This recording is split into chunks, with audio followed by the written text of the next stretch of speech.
all, my name is Bailey Schluter from the McLeod County Historic Partnership, here to do this month's Spotlight on the Collection.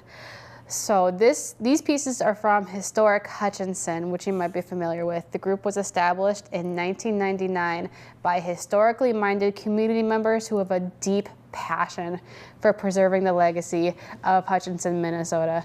They offer tours of the town, they do research. You might have been to their cemetery tours at Oakland Cemetery every fall, but their main focus is on restoring and preserving the historic properties, specifically the St. Episcopal Church, St. John's Episcopal Church, and the Harrington Merrill House, which this quilt is from, and I'll get to that in a second.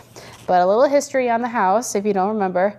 The Harrington Merrill House is the oldest wooden structure in Hutchinson and one of the oldest in the county. It was built in 1858, the same year Minnesota became incorporated into the Union, fun fact, by Lewis Harrington. He and his new wife, Ellen Pendergast Harrington, were expecting their first child, and they figured they might like a house to live in. So they built it in a section of town known as the Grove. It was undeveloped, it was wild grasses, and that's where they decided to build their home. Lewis Harrington had a lot of respect in the community. He was one of the town founders along with the Hutchinson brothers. During the Dakota War, he was one of the captains that was in charge of the community while they lived in the stockade during the Dakota conflict of 1862.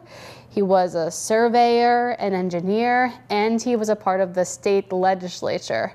He passed in 1884, but his wife, Ellen Pendergast, continued to live in that house for the rest of her days.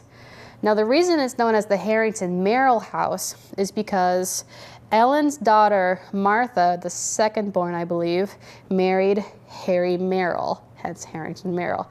Harry and Martha lived with Ellen, and after she passed, they continued to live there, and they raised their children there. Harry had an amazing influence on the community. He was the superintendent of the Hutchinson schools for 33 years, and he oversaw the implementation of several laws regarding state education. One in particular, in 1909, the state authorized vocational training in school. So Merrill began agricultural training, manual training, and domestic classes like cooking and sewing that we all still take today. So you can thank him for that.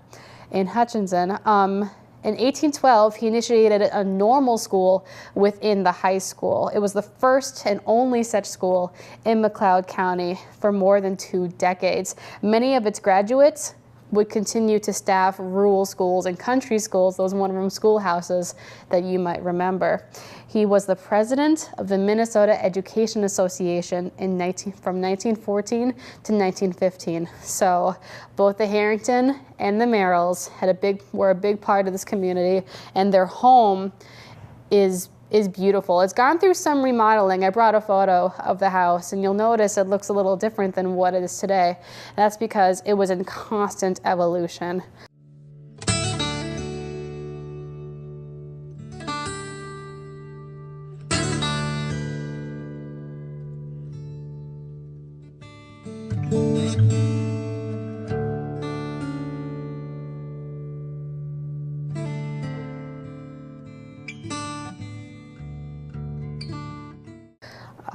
Lewis and Ellen built it and remodeled it. Harry and Martha remodeled it. His children remodeled it. And unfortunately, part of it burnt down in 2002. But Historic Hutchinson came in. They put it on the National Register of Historic Places in 2012. And that gives that group a lot of grant opportunity to restore the home and bring it back to its former glory. But back to the quilt. This was found in the attic of the house. It survived decades of use, it survived the fire, and it's hand sewn. I brought a picture of it so you can get a close-up of those nice details. But this quilt is 5.5 feet long and 6.5 feet wide. And again, it was hand sewn. Our guess it was hand sewn by Ellen Pendergast. And again, the Pendergasts were a big part of the community also.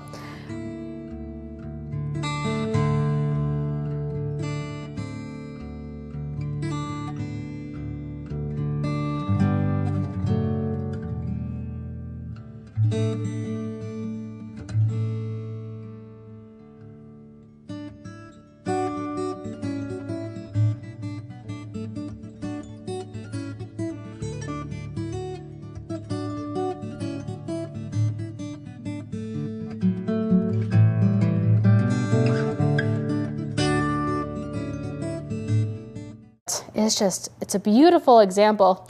And something interesting preservation-wise is the general rule for fabric and preservation is that no piece of the fabric touches each other. You never want to fold it in on top of it without some kind of barrier in between. And that's just so we can help it keep its color.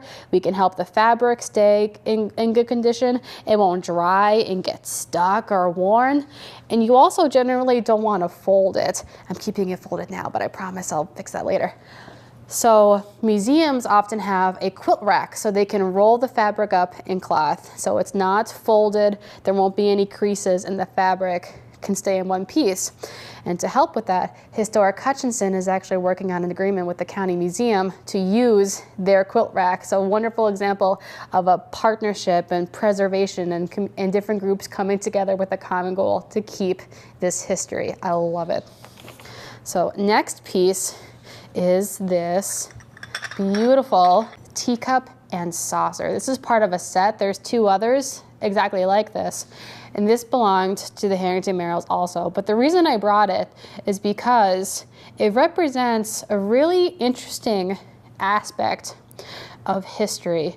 Between 1880 and 1920, it was really popular for women, especially in the social to upper classes, to have the skill of hand painting china.